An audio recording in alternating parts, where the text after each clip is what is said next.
Welcome back to Daily AI News at Let's Data Science. It's 2026-04-27. Today, we're diving into some pivotal developments, from the future of machine intelligence to major product launches. Let's get to it. Our top story today is a significant shift in inference economics driven by Chinese AI lab DeepSeek. According to reporting from The Decoder, Oplexa, Trending Topics, and others, DeepSeek has released preview open-weight versions of two new models, V4 Pro and V4 Flash. V4 Pro reportedly exposes 1.6 trillion total parameters with 49 billion active parameters, while V4 Flash comes in at 284 billion total parameters with 13 billion active. Both are mixture of experts architectures and, critically, support a 1 million token context window. That alone puts them in the top tier of long context open weight models. The technical claims are equally aggressive. The Decoder reports that DeepSeek's new hybrid attention architecture combines token compression and sparse attention, reducing long context compute requirements to 27% of the flops and just 10% of the KV cache, compared to its V3.2 model for V4 Pro.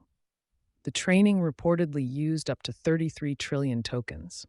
On the Decoder's cited GDPval AA benchmark, V4 Pro is said to lead open-weight models with 1,554 ELO points. But the real disruption may be pricing. Oplexa cites an example of roughly $3.48 per million output tokens for V4, compared to about $25 per million for a Claude comparison. Automios and Trending Topics echo that DeepSeek is pricing well below OpenAI, Google, and Anthropic. Yahoo Finance also notes that DeepSeek cut API prices by up to 75% during off-peak hours in 2025. For practitioners, this combination of open weights, million token context, and sub-premium pricing forces a reevaluation of production stacks. If independent benchmarks confirm the flops in KV-cache reductions, and if real-world latency holds up on NVIDIA GPUs or Huawei Ascend hardware as reported, then DeepSeek's V4 series could materially compress inference margins across the market. Next, we turn to infrastructure constraints that could shape the next phase of AI scaling: energy and grid capacity. In the United States, the Associated Press reports that NV Energy estimates it will need roughly 3 times the electricity required to power Las Vegas just to serve proposed AI data centers. The utility reportedly told AP it cannot meet that demand without relying on fossil fuels, putting Nevada's 50% by 2030 renewable target under pressure. The Atlantic reports that xAI's training site, Colossus, could consume as much electricity as 200,000 American homes if run at full strength for a year.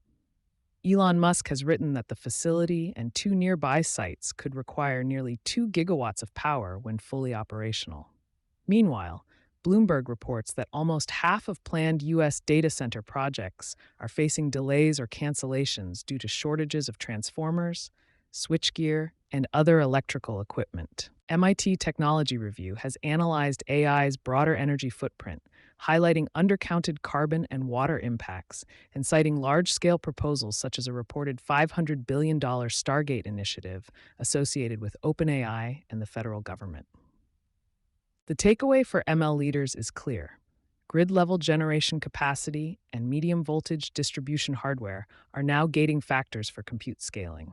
Site selection, interconnection queues, transformer lead times, and marginal carbon intensity are becoming first-class engineering variables. The era of assuming unlimited grid elasticity is over. Our third major story brings legal scrutiny to the heart of the AI industry.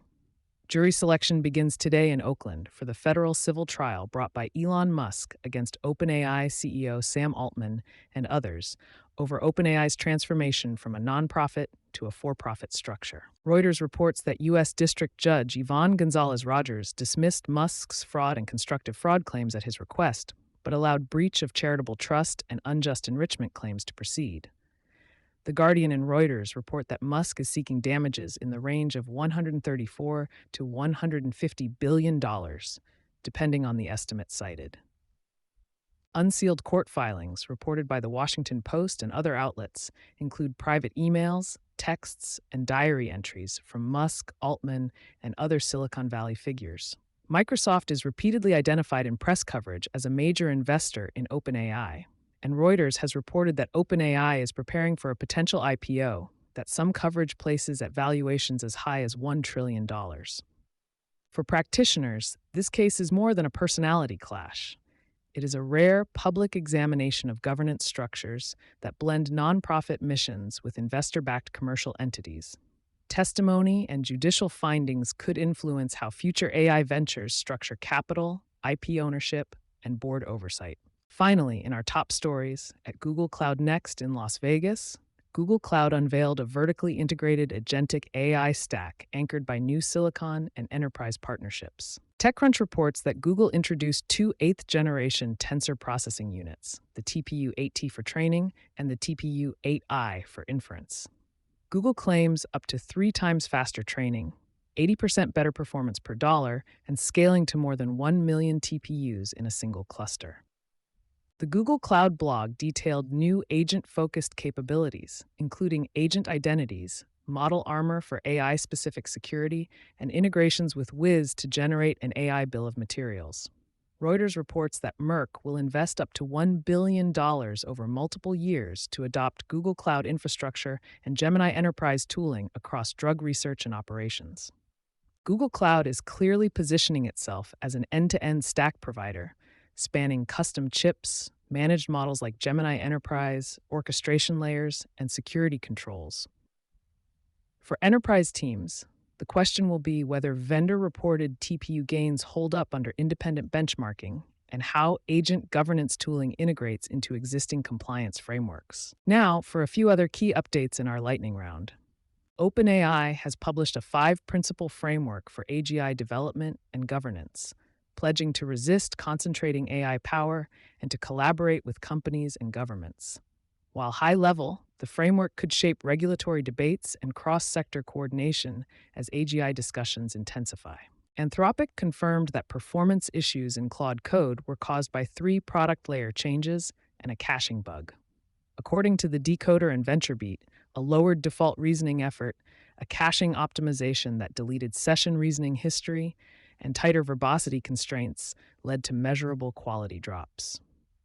BridgeMine data cited by VentureBeat showed accuracy for an Opus variant falling from 83.3% to 68.3% before fixes shipped in version 2.1116.